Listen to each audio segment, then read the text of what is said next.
Israel তাহলে এখন দেখুন কি করবে? কারণ ইসরায়েলের সঙ্গে ইটালির একটা চুক্তি হবার কথা ছিল, ইটালি এখন পিছিয়ে গিয়েছে, তারা ইসরায়েলের সঙ্গে চুক্তি করতে রাজি নয়, কারণ এই যুদ্ধ নিয়ে ইসরায়েলের ভাবমূর্তি গোটা বিশ্বের কাছে অনেকটা ক্ষুণ্ণ হয়েছে। তাহলে এখন ইসরায়েল কি করবে? ইসরায়েল, দেখুন ইসরায়েল সম্বন্ধে একটা কথা বলছি, ইসরায়েলকে না আমার আমার খুব করুণার চোখে দেখতে ইচ্ছা করছে, একটা কারণে বলছি। ইসরায়েল একটা মতবাদে বিশ্বাসী ছিল, ইসরায়েল সেই মতবাদটাকে প্রশ্রয় দিল, আমেরিকা তার ফায়দা তুললো এবং তাকে টুল করলো। ইসরায়েলে যে ক্ষয়ক্ষতিটা হয়েছে সেই ক্ষয়ক্ষতির মাসুল বা সেই ক্ষয়ক্ষতির ইভ্যালুয়েশন বা সেই ক্ষয়ক্ষতির যে ওজনটা আছে সেটা তো ইসরায়েলকেই বহন করতে হচ্ছে, তাই নয় কি? আজকের ডেটে দাঁড়িয়ে ইসরায়েল এত খারাপ অবস্থা যে ইসরায়েলকে তোমরা নেগোসিয়েশনের অংশ হিসাবেও নিলে না। কেন নিলে না? কেন ইসরায়েলি কোনো রিপ্রেজেন্টেটিভ ছিল না? আচ্ছা, যুদ্ধটা আমাকে একটা কথা বলুন, যুদ্ধটা প্রাইমারিলি কার কার মধ্যে ছিল? আমেরিকা ইরানের মধ্যে ছিল, নয় তো? ইসরায়েল ইরানের মধ্যে ছিল। না। ইসরায়েল কেন ইসরায়েল কেন থাকলো না ডিসকাশনের মধ্যে? কেন ইসরায়েলকে ডাকা হলো না? কেন ইসরায়েলের পয়েন্টারগুলোকে নিয়ে এখন অব্দি মিডিয়া জানতে পারলো না? তাহলে কি ইসরায়েলকে এতটাই সাইড লাইন করলো আমেরিকা? ইসরায়েল সেটাও ভাবা ভাবা উচিত। ইসরায়েলও কিন্তু প্রচুর হারিয়েছে ম্যাডাম, প্রচুর কিছু হারিয়েছে ইসরায়েল। ইসরায়েলকে ঠকানো হলো, একদিক থেকে ইসরায়েলকে ভীষণভাবে ঠকানো হলো। তাহলে এবার ইসরায়েল কি করবে? তারা কি আমেরিকার পথ ধরবে? কারণ কিয়ার স্টারমার স্পষ্ট করে জানিয়ে দিয়েছে, তারা যদি এবার আবার যুদ্ধ শুরু হয় তাতে আমেরিকার সঙ্গে নেই, এবং তারা ব্লকেডের পথেও তারা না করে দিয়েছিল ডোনাল্ড ট্রাম্পকে সরাসরি। ফ্রান্স নিজের অবস্থান জানিয়েছে, অন্যান্য দেশগুলো ইউরোপীয় ইউনিয়নে তারাও নিজের অবস্থান জানিয়েছে। তাহলে এবার ইসরায়েল কি করবে? তারা কি আবার যুদ্ধের পথে হাঁটবে? গত পরশু দিনের আগের দিনকে ইসরায়েলের মোসাদের যিনি নতুন চিফ হয়েছেন তার একটি অত্যন্ত গুরুত্বপূর্ণ স্টেটমেন্ট আছে, আমি পড়ছি। The priority of the people of Israel and it's interest will only hold importance before anything and everything। মানে বলতে চাইলো যে ইসরায়েলের মানুষজন এবং ইসরায়েলের মানুষজনের যে নিজের প্রায়োরিটি সেইটা সব থেকে ইম্পর্টেন্ট। কেন বললো এই কথা? কারণ হচ্ছে ইসরায়েল যে ক্ষয়ক্ষতিগুলো ফেস করেছে, এই ক্ষয়ক্ষতিগুলোর তো কোনো রকম ভ্যালুয়েশন কেউ করছে না, সেটা তো তাদেরই বহন করতে হচ্ছে। তার মানে আমি বলতে চাইছি ইসরায়েল, আমার মনে হচ্ছে কোথাও একটা গিয়ে একটা উইথড্রল ফ্রেজে ঢুকছে। ইসরায়েল সম্ভবত এই যুদ্ধে আর বেশি দিন কন্টিনিউ করতে চাইবে না, এবং এই যুদ্ধটা যত চেষ্টা করবে আমেরিকা ভার্সেস ইরানের দিকে নিয়ে যাবে, এবং ইসরায়েল আস্তে আস্তে নিজেকে সম্ভবত গুটিয়ে ফেলবে। আরেকটা বিষয়, এই যে ইরানের কাছে যে অ্যাটমিক এনার্জিগুলো রয়েছে, যেটাকে বলা ইউরেনিয়াম, সেই ইউরেনিয়ামগুলো আমেরিকা বলছে যতক্ষণ পর্যন্ত তাদের কাছে থাকবে ততক্ষণ পর্যন্ত তারা এই যুদ্ধটা চালিয়ে যাবে এবং তারা ইরানকে ছাড়বে না। ইরান তাহলে কি করবে? রাশিয়ার কাছে কি সেগুলো গচ্ছিত রাখবে, না হলে কি করবে?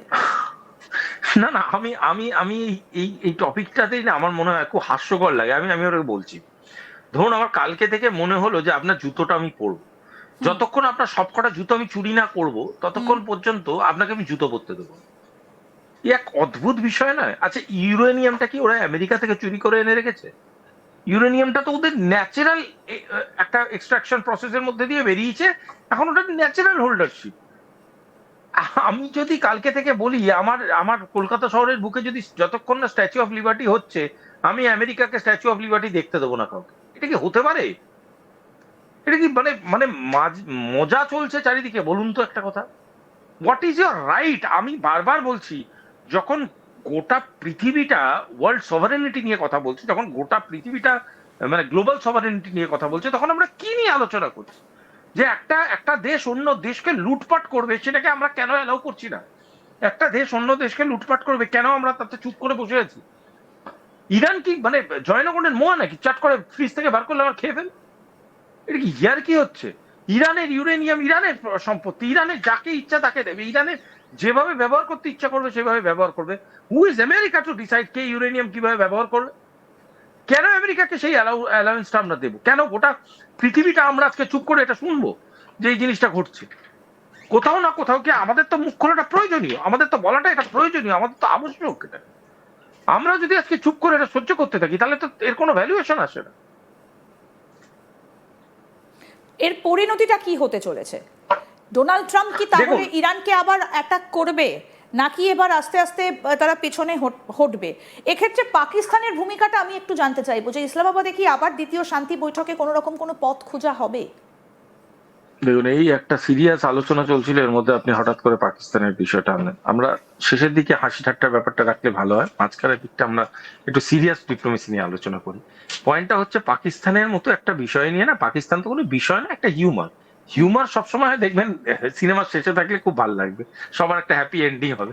তার আগে আমি আপনাকে বলি যেটা খুব ইম্পর্টেন্ট বিষয়, সেটা হলো যে ডোনাল্ড ট্রাম্প, তার কাছে এখন চারটে মূল চ্যালেঞ্জ। প্রথম চ্যালেঞ্জ, তার ইকোনমিক যে ডাউনফল গুলো হয়েছে in middle east, GCC investment যেটাকে তারা বলতো, গালফ ইনভেস্টমেন্ট, সেইগুলো কি করে রিকভার করবে।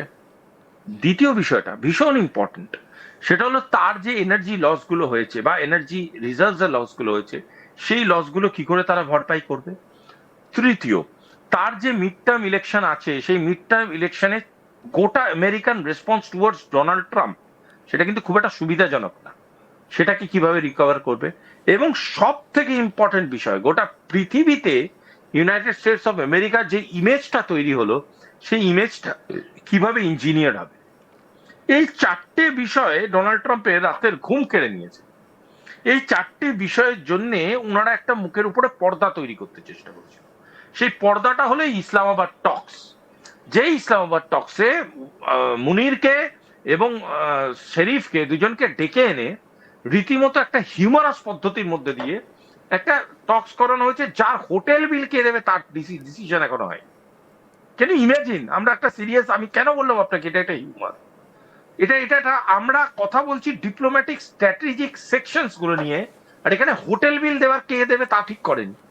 পাকিস্তানকে কিভাবে ট্রিট করছে বুঝতে পারছেন আমেরিকা? তার মানে সেই পাকিস্তান আবার টক্স হবে, কে প্রথমটারই হোটেল বিল কে দেবে ঠিক করেনি, দ্বিতীয়টার কে দেবে, পাকিস্তান তো মারা যাবে। এই যে জায়গাটার কথা আপনি বলছেন, যে ভেন্যুটাতে আলোচনা হচ্ছিল, আপনি যেটা বললেন খানিকটা হিউম্যান মিশিয়ে, যেটা জানতে পারা যাচ্ছে সূত্র মারফত, যে সেখানে কোনো টেলিফোন অ্যালাউড ছিল না, অনেকটা আলোচনা হচ্ছিল, এবং সেই আলোচনাতে যারা অংশ নিয়েছিলেন হঠাৎ করে বেরিয়ে আসার পর জেডি ভান্সের কাছে একটা কল আসে, ফোন কল আসে, সেখান থেকেই সেই আলোচনা থেকে বেরিয়ে আসার পর, এবং তারপরই আলোচনাটা ভেস্তে যায়, এবং যেটা মনে করা হচ্ছে সেই ফোন কলটা এসেছিল ইসরায়েল থেকে।